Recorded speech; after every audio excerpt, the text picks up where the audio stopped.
वृंदावन धाम।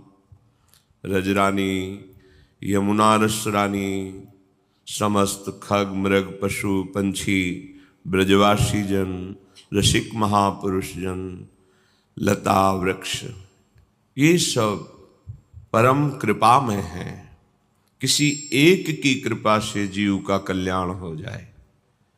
रजरानी का एक कण भी यदि नित्य शरीर में लगता है तो कोई कैसा भी पापाचारी हो, उसका अंतःकरण पावन हो जाएगा और उसकी अंतिम गति प्रियालाल होंगे। इस रजरानी की बहुत महिमा है। अगर एक भी लता कृपा कर दे तो प्रियालाल का अद्भुत प्रेम प्राप्त हो जाए। अगर रसिक महापुरुषों की दृष्टि पड़ जाए और उनके वचनों के अनुसार जीवन बना लो तो बड़े बड़े ऋषि मुनियों द्वारा वांछित जो प्रेम रस है वो आपके हृदय में स्फुरित हो जाए। ऐसी पावन भूमि में हमें अवसर मिला है अपने जीवन को सुधारने का।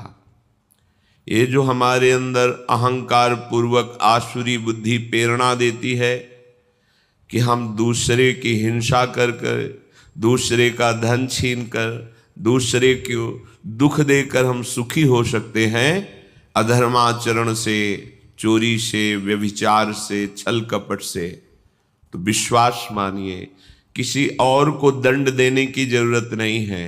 आपका कर्म ही आपका नाश कर देगा। रोज का रोज आपने जो कर्म किया है वो बलवान हो रहा है आपको दंड देने के लिए।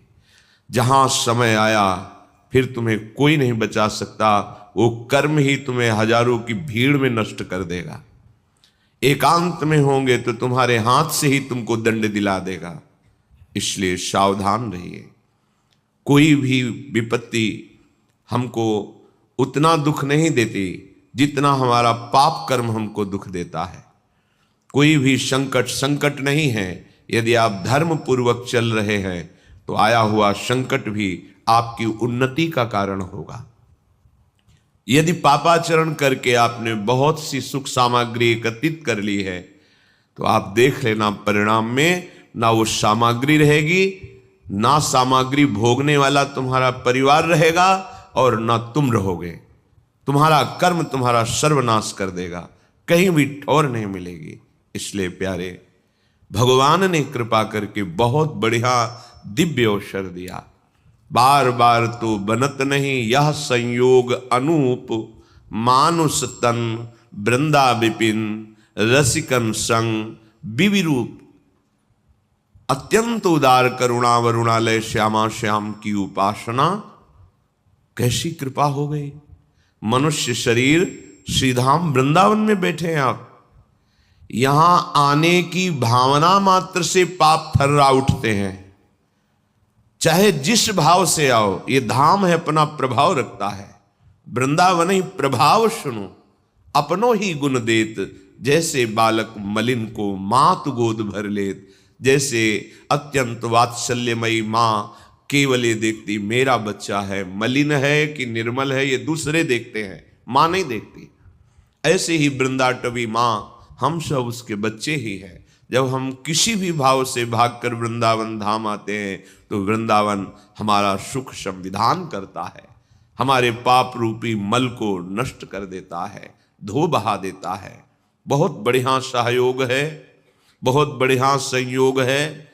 निकल चलिए इस माया के भयावने दलदल में, जहां हम निकलने की कोशिश करते हैं तो और धंस जाते हैं। जैसे हम अपने मन को कामादि से हटाने की कोशिश करते हैं, उतना ही भयंकर वेदना और प्रकट होती है। पर यदि आपने किसी महापुरुष के चरणों का आश्रय ले लिया और उनके बताए हुए नाम मंत्र का सुमिरन कर रहे, फिर ऐसा नहीं होगा। उसी दलदल से निकलने का सहज उपाय मिल जाएगा। जिस दलदल में हम निकलने के उपाय में फंसते जा रहे हैं, उसी दलदल में से हम निकल जाएंगे।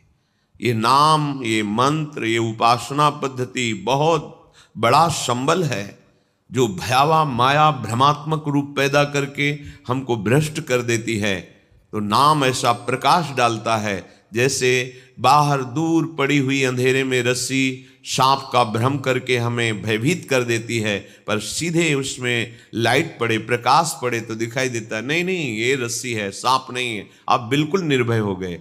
ऐसे ही माया नहीं है, केवल ब्रह्म है, केवल भगवान है, केवल प्रभु है। ये तब पता चलता है जब गुरु कृपा से हृदय में ज्ञान का प्रकाश होता है, तभी वो निर्भय, निश्शोक, निश्चिंत हो जाता है, क्योंकि सारे कर्म बंधन उसके छिन्न भिन्न हो जाते हैं और वो परमानंद में डूब जाता है। इसलिए बिल्कुल प्रमाद करने की आवश्यकता नहीं। ये 4 बातें सत्संग में आपने सुना भी है, पुनः हम बता रहे हैं कि आप कृपा करके कभी मत कीजिएगा। पर स्त्री का गमन मत कीजिएगा, मांस मत खाइएगा, शराब मत पिएगा और किसी भी विधान से जुआ मत खेलिएगा। ये द्वित कीड़ा, मद्यपान, परिस्त्री गमन, हिंसा, इसी को व्यभिचार, चोरी आदि, अगर ये आप करेंगे तो कुछ भी कर लो, दान पुण्य कहीं भी चले जाओ, ये आपको दंड देंगे ही देंगे। क्योंकि जहां भी जाओगे कलयुग तुम्हारी बुद्धि को ऐसा भ्रष्ट करेगा कि वहां भी भारी अपराध ही बन जाएगा। इसलिए सबसे प्रार्थना है, बहुत बढ़िया अवसर मिला है, सुखपूर्वक जियो, आनंद पूर्वक मृत्यु जब आवे तो उसका स्वागत करो और भगवान के धाम में पहुंचो। अनंत आनंद जहां बिखर रहा है, ये जीवन इन ओस कणों के पीने से प्यास नहीं बुझती। जिनको तुम भोग सुख समझ रहे हो, ये ओस कण हैं, इनसे प्यास बुझने वाली नहीं, आज तक किसी की नहीं बुझी। इसलिए प्रार्थना है, ये 4 बातें बिल्कुल कसम खा लो, मुझे जीवन में कभी परिस्त्री गमन नहीं करना, मुझे किसी भी जीव की हिंसा करके मांस आदि नहीं खाना, मुझे कभी भी चोरी और द्वित कीड़ा ये नहीं करना, कभी शराब नहीं पीना। अगर आप आए हैं वृंदावन तो आप भाग्यशाली हैं, मेरी लाडली जू की आप पर कृपा है, नहीं तो श्री राधिका कृपा बिनु सबके मनन अगम्य। आप मन से भी नहीं सोच सकते वृंदावन के विषय में, शरीर से आने की तो बात जाने दो। जब लाडली जू ने कृपा कर दी तो आप अपने जीवन को सुधार लीजिए। बहुत बड़ी सामर्थ्य हमारे साथ है। जब हम प्रियाजू के चरणों का आश्रय लेकर चलते हैं तो बड़े बड़े सिद्ध प्रेमी महापुरुषों की कृपा हमें प्राप्त होती है। ऐसे थोड़ी मार्ग में निकल जाया जाता है माया को परास्त करके, हमारी सामर्थ्य नहीं है। जो मायातीत अवस्था को प्राप्त महापुरुष हैं वो अहेतुकी कृपा हम पर कर देते हैं। तो आप पे अहेतुकी कृपा हुई है, आप श्रीधाम आए हैं, बड़ी महिमा है सत्संग की। आप जहां बैठे हैं परम पावन भूमि है, शिव शनकादि उद्धवादि के द्वारा बंदनी रज में बैठे हैं। यहां आपको निर्णय लेना चाहिए कि जो असत कर्म जन्म जन्मांतर में हमें दुख ही दुख देंगे वो मुझे नहीं करना। ऐसा संग नहीं करना जिससे कुमार्गगामी प्रवृत्तियों का बढ़ावा मिले। वो हमारा दोस्त नहीं है, वो हमारा शत्रु है जो हमें सतमार्ग से भ्रष्ट कर दे। लोगों की धारणा बन गई है कि धन ही एक सुख का साधन है, चाहे जो कुछ करो, दिमाग में बैठा हुआ है। कुछ भी सत्कारिक भी करो तो उसका परिणाम धन मिलना चाहिए। कितना आया, कितनी प्रॉफिट हुई, बस आप विचार पूर्वक देखिए। पहले धर्म है, फिर अर्थ है, फिर काम है, फिर मोक्ष है। अर्थ यदि धर्म पूर्वक है तब तो मंगल करेगा, आपकी कामनाओं की पूर्ति होगी और वो कामनाएं मोक्ष मार्ग का अवलंबन करेंगी। ये सिद्धांत है। धर्म, अर्थ, काम, मोक्ष। जो कामों भोग है वो यदि धर्म के द्वारा कमाए हुए धन से किया जाता है तो उसका मन धीरे धीरे संसार के राग से रहित होकर मोक्ष मार्ग का अवलंबन करता है। लेकिन धर्म को छोड़ दिया, केवल अर्थ, तो फिर काम पिशाच की तरह चढ़ जाएगा और तुम्हारा नाश कर देगा।